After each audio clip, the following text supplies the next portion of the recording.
witches, how you doing today? We are back with another video, and today I want to talk a little bit about mental health, witchery, burnout, that kind of stuff, and I'm going to share a little bit about sort of where I've been. I've only posted one video in the last 2 weeks as opposed to my usual 4.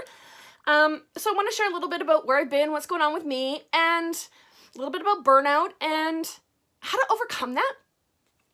We're going to take a look at a fun little article I found that had tips to avoid burnout, and we're going to flip those around and use them as tips to get out of burnout. And because, yeah, sometimes you just can't, and that's okay. And we're going to talk about it. But before we get into it, for those of you who are new around here, my name is Taya. Welcome to the channel. We talk about all things witchcraft, even when the witchcraft isn't necessarily working for you. And for those of you who are returning viewers, maybe coming in from another video, welcome back. Thank you so much for the support. It's truly appreciated. And all of you, please consider subscribing. It's a really great way to help us continue to build the channel. So, why have I only posted one video in the last 2 weeks? Well, first of all, I want to clarify that. Making these videos, sharing my voice with you, is part of my personal witchcraft practice. I was called about 2 years ago to share my voice, right? I had a calling and it said, you need to share your voice. And it was in 2020, you know, the pandemic was in full force. And so I was like, okay, I guess I'm going to get on YouTube because I can't really do much locally. And so that's how this kind of started. So I know creating content on YouTube isn't typically what you think of when you're like, I'm doing witchcraft, but it is part of my personal witchcraft calling. So, right, I feel like I've kind of fallen off the loop here. I'm not keeping up with my personal practice because I'm not sharing my voice with those 2 videos a week. I'm also busy with a lot of other witchcraft stuff.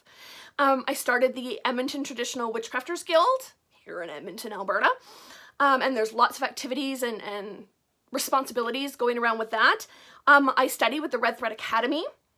I just started a brand new year, my year 2, and along with that, I have also started a study group of there's about 3 of us here locally that get together and keep ourselves motivated. We meet once a month to just sort of review our studies, and we also do the Sabbats together to, you know, have somebody to celebrate with. And so I put a lot of time into witchcraft. It's a lot of witching.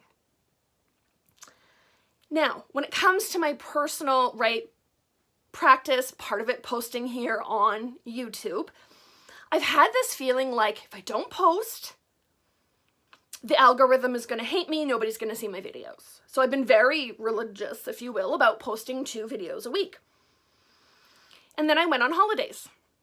And it took 4.5 hours to upload the forging video when I was out camping. So when the Saturday came, we were very busy, we had farmers markets to go to, and I just didn't want my phone to be out of commission for over 4.5 hours waiting for a video to upload. And I thought, you know what, maybe it'll be okay. And then we came home, I posted a video about my favorite tools, about wands on the Wednesday. And then the Saturday we were really busy again. And the following Wednesday I had a bunch of appointments. And that brings us to today, on Saturday, where I'm like, okay, I need to get a video out. But all of a sudden, right, there's this like faltering in my regular practice that I've been very, very diligent about. So we're gonna sort of take a look at that. Oh, and I was gonna say, part of it is the algorithm didn't fail me. My channel, this channel is continuing to grow at the same rate as it was when I was consistently posting videos, as it has been over the last 2 weeks where I haven't been posting videos. Now I know it's not gonna stay that way forever. It's more of a over time kind of decline if you're not posting regularly. But again, in my anxious brain, it thought, oh, I need to do it or it's gonna fail me right away. And so that really kept me on track with those videos. And now that I haven't had that repercussion, things are a little loosey-goosey in my brain. That's partly my ADHD, another diagnosis that I'm working on, and, you know, my anxiety kind of all combining to go, maybe it's not such a big deal. So I found a really great article by, the website is called Witch, as in witchcraft, witchwayfromhere.com. and she had an article on avoiding burnout that I thought we could go through. And also, it's to avoid burnout, but I think it would also be to help you recover from burnout. So there's 7 points. So the first point says, avoid perfectionism. And I think that's very much me. I am absolutely a perfectionist to the nth degree, and I need to let it go a little bit. And avoiding perfectionism is also about knowing your own limits, right? Sometimes we just can't do something, and that's okay. Forgive yourself, right? Go easy on yourself. Don't be a perfectionist. Just, know your limits and work within them. Number 2 says, keep part of your craft for yourself. And I think this is sort of where I'm struggling. The majority of my witchcraft is done for external purposes, right? It's making videos, it's directing a guild, it's doing my studies, which are for myself, but I'm also doing those studies to submit to somebody else, right? Like there's other people involved there. The study group, running that study group is very much about helping those other people, helping myself as well, but helping those other people. And I don't have a lot that is just mine. So I think I'm going to need to find something that I can implement in my practice that is sacred and just mine. That isn't for anybody else, something I do just for myself.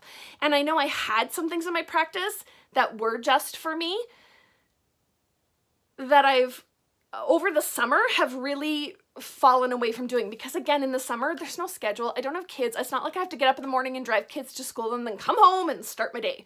I'm sleeping later. The kids are just hanging around all day. We're totally all over the place. And that's made it very difficult to maintain some of those other, personal commitments that don't have an external demand to them. With my ADHD, unfortunately, a lot of those things have fallen by the wayside. Number 3, take a break. Yeah, I did that. It didn't work well. I do think it's important, though, if you are feeling overwhelmed in your practice, that it's okay to take a break. And I think that's just it. I need to sort of forgive myself for taking this little break and now move forward. Number 4, focus on what you love. And I think that's part of where I'm having a hard time coming up with sort of content that really makes me feel driven to make here on YouTube. I've gone through all the great topics. I mean, I've got 180 videos. This is video number 181 since September of 2020. That's a lot of topics to cover.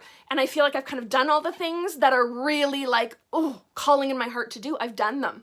And so now I need to find some more things that I love, or maybe revisit some of those previous topics. But focus on what you love. And I do. I think that's very important in the craft, right? It's a very self-driven practice, and so you do need to find what do you love and follow that. Don't let other people dictate your path. Number 5, set boundaries. And so this kind of comes again with knowing your limits, right? Set boundaries and maintain them. Working within your limits. And for me, a lot of that with the boundaries is scheduling. 2 of the videos in the last 2 weeks that I didn't make were because I had a bunch of other stuff scheduled on the day that I was supposed to be doing videos. And then I had a bunch of other appointments scheduled for that day. And so literally I didn't leave myself time. I didn't set a boundary and say, no, actually I'm busy that morning. I've got something to do that day. And that brings me to I have a whole new way of scheduling. It's very different from any of you that have watched my planner videos. So I am planning, I think the next video is going to be about that. It's not so pretty, but it's actually really effective. It's a way I used to plan a long time ago. And I've realized I need to go back to it because I am so busy. My pretty planning wasn't accomplishing what I needed it to. So we'll talk about that later. But setting boundaries, right? And I think that's very important. Number 6, practice grounding.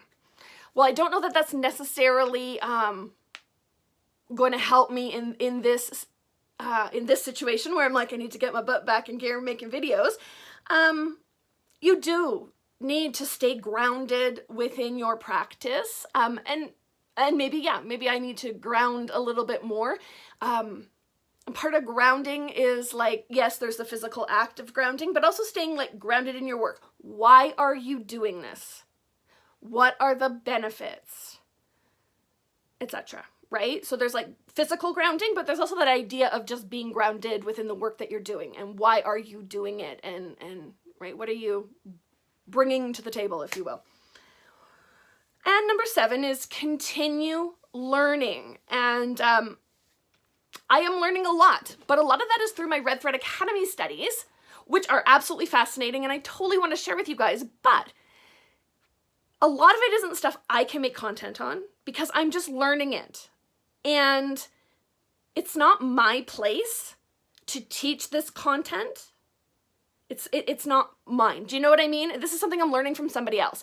So this isn't my place to start teaching, to start like putting it out on the internet about all of these ideas from the Red Thread Academy, because those are for, right, this particular tradition, and really they're meant to be taught by Lorelei Black. That's her content, so it's not my place to teach it.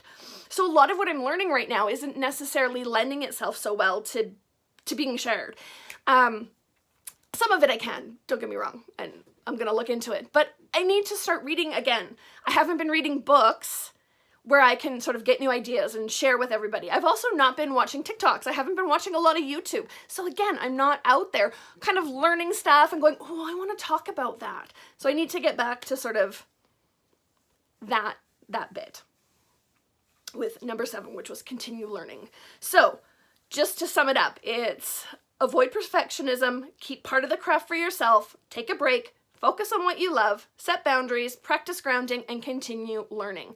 And I think those are really good, solid advice. It comes from witch, as in witchcraft, witchwayfromhere.com.